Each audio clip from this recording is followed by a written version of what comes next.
BIS 302. Welcome to Module 5. Doing a balancing act with my iPad there. Sorry, I'm getting a lot of wind from here, but it was worse in front, so came back here. All right, Module 5. Let's get into it, huh? It's already, man, we're getting close.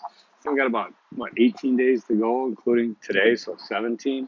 Um, Looking back on the lit reviews and the worksheets, many of them were good, really good. Uh, some have asked me to redo it. We've gone through the criteria for that. One of the important things to think about are sources again. You know, this is a review of literature. It's not a review of websites, review of magazine sites. It's a review of literature, and that literature should be peer reviewed.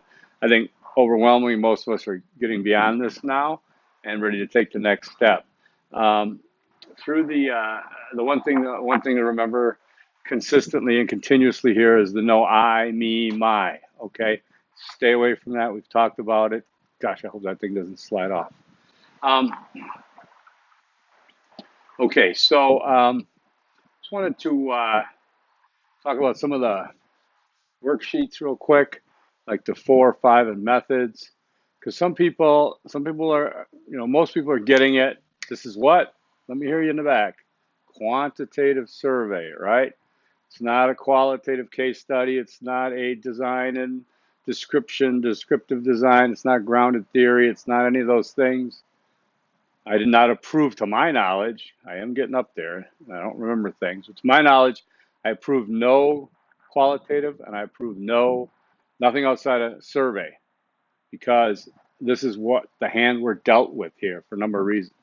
Within the parameters of this class, I am telling again, all the analogies rush through my head. Uh, Crawl, walk, run, jog, run, sprint. We're at the crawling stage of research. No one has convinced me that they're anything but that. And I want you to take advantage of that and say you don't have to cure cancer. You don't have to put a man on the moon or a woman on the moon. You just got to do this research and within these parameters, these type parameters of undergrad, first time intro research, an interdisciplinary class where everybody's got different focuses, and in 41 days. Okay, that's what leads us to quantitative survey. Somebody start pushing back on that, and I don't know where it's coming from. Okay, don't overthink it. You're not impressing the judges, so to speak.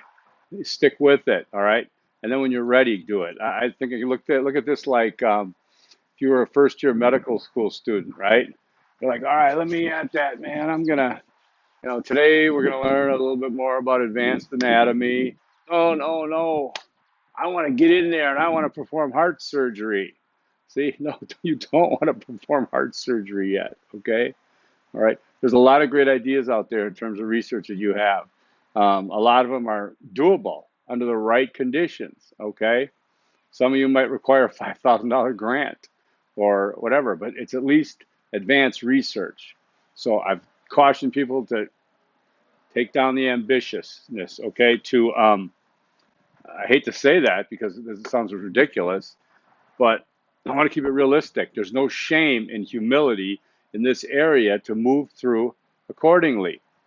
Again, it's like driving. I'm teaching how to drive. No, no, no. I want to do Daytona. I want to do Indianapolis. No, no. You want to drive on a country road first. You want to work your way up to the interstate and stuff. Okay. All right. So let's take our time. Get it right the first time. Okay.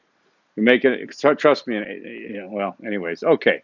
So, I know with the feedback that I'm going to get, probably again, you're going to question a lot of this, and I'm willing to take the hit. It's a hit, it's a hit, right? But it's the way this class can work in this short period of time. All right. At the end of this module, let's look at module 5 with 18 days to go. Okay. By the end of this module, students will be able to critically analyze and critique research proposals, clearly articulate research plans, demonstrate that research projects are well thought out and doable. Get those last ones. Clearly articulate research plans. I can't believe I'm actually entering Module 5, and there's a handful of people out there that still think they're doing descriptive, qualitative, case studies. No, it was a quantitative survey, and it's online. If you want to go out to the public and start doing this, and with the consent forms and this, if you're going to start asking open-ended questions, that's qualitative. Okay, any open-ended question is qualitative, and you're going to have to develop a system of qualifying all the answers because they're going to be from all over the place. You're going to have to do all these things within the correct protocols of qualitative research and of case study and of design and observational and ethnographic and all these things that are presented. They're great methods to use, but just get through this paper first, see what it looks like start to finish, get some context before you decide that you can do in this course, what's left basically 2 weeks, that you can do a advanced research study because you can't. I mean, you can't do it well, right? All right. Okay, so let's get Easter egg number 1 out of the way right away. Trying to think of what it is. I don't know. Let's just go with 18 days to go, okay? Easter egg 1, 18 days to go. Okay, the learning materials under a module 5 are similar to 4. Remember I said I kind of lumped 4 and 5 together with 6 and 7. And 4 and 5, 5 we're going to do that. You got that research packet for proposals and final papers again.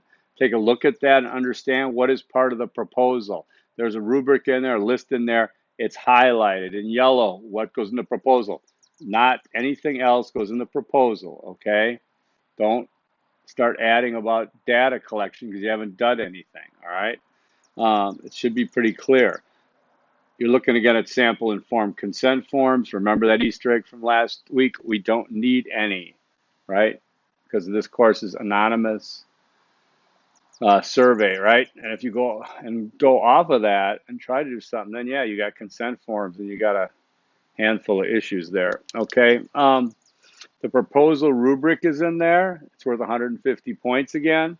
Look at the sections that are required in the order that they're done. Look at the sample proposals. See how they did it. Remember the future tense writing. Remember to keep yourself out of it. Remember to put the sections in, no big gaps between them. Chapter 2 is your lit review that you just did. Boom, that goes in there. The other sections that you've been working on through other worksheets, boom, they go in there. Although you can fix them up a little bit, especially if you did these last 3 worksheets and you mentioned a lot of I believe, I will, I think, this. Make sure you get yourself out of there, right? Okay, so let's do that. So that's the, like I said, look at the sample proposals. Make sure you know what that is, the proposal, future tense, and then look at, if you'd like to look at the sample final papers, you'll be looking at what comes next, right, after the data collection. Okay, so let's go with, wow, Easter egg number 2. I'm just so original on this, right? Let's go future tense. Just want everybody to remember, okay? That's it. All right, peer evaluation proposal form. All right, you're going to do 2 of them. Sometimes 3 is snuck in some places. It used to be 3. I cut you back to 2. Huh? So what? You're welcome. Thank you. Okay. I cut you to 2 instead of 3. 40 points to put your rough draft proposal up.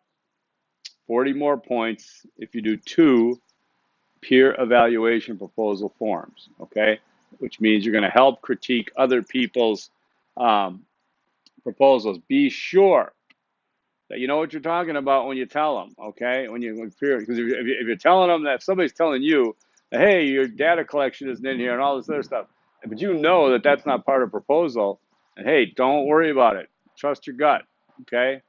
Trust your gut. Double check. I want people to be helpful in critiquing. I don't want it all to be just, hey, that's just great. I like your stuff. Hey, I like your stuff. Hey, that's so great. Hey, good job. No, I'm going to look at those. I'm going to look at the evaluations more than I'm going to look at your rough draft proposals. Frankly, I don't want to see your rough draft proposals, and I'm not scoring your rough draft proposal for quality, for content. I'm waiting on that. I'm just seeing that you've submitted something of substance in your rough draft. Okay, you're going to look for critique from others. You're going to provide critique to 2 others, and then you're going to earn the 40-40 that way. Okay, it's not until the final draft I mean, the final copy of your proposal, that's when I'm going to go dig in, right? That's when I'm going to pick it apart for commas, periods, and stuff like that. Speaking of which, if you are doing you're doing APA, right? Make sure you know what you're doing. Okay, hanging paragraphs. I really, you know how much I emphasize this. You guys have not you guys, some people have not understood the hanging paragraph and they just winged it. Some people didn't know APA in text, authors, in text citations, references citations. They winged it. Why? Why? The Purdue OWL is right there. Just Google Purdue OWL, APA format. Boom, you're going to see it. Learn how to do in-text citations, depending on how many authors you have. Learn how to do the reference list citations, depending on authors you have, depending on the type of work it is. But mostly I'll see that. You'll be fine. Look up hanging paragraph. Now, another thing, the table of contents on this, starting with the proposal, is going to be, sorry, I'm getting text and a call from my, table of contents. Don't try to wing it. Look at those samples and see how they did it. They didn't do that by, guessing. They did it by looking how to format a table of contents. All right, it's a skill set. You can learn it. You can yell at me later in the evaluation, okay? All right, so then you've got your final proposal you're going to submit, okay? And once you get to that point, we're getting close to the finish line. I hate to even say it now, but that's what we're up against. I'm going to do this how to make a survey video. I will post it tomorrow. I don't think I can get to it today anymore. I'm going to post it tomorrow for sure. How to build your survey. It's an exciting show. We're going to have, elephants and and we're going to have Jeeps. How to create your survey. All right. And please listen to that one closely because there's a lot going on with that. You'll probably, well, whatever. All right. So we're good. So I did 12 minutes. Easter egg number 3 is no, I, me, my. Okay. So some of you said, give me these Easter eggs. You're still going to do everything that I said not to do, right? Okay. Whatever. You guys are doing great. I'm really proud of the effort that's going into this class so far. You really you got a lot of work to do and you're doing it. And it's really impressive. Okay. Keep it up. There's daylight approaching. You're going to earn 3 credits in a 300 level class at Arizona State University. And that goes a long way into demonstrating the kind of academic that you are. All right. So forks up, peace out, and we will talk to you soon. Okay.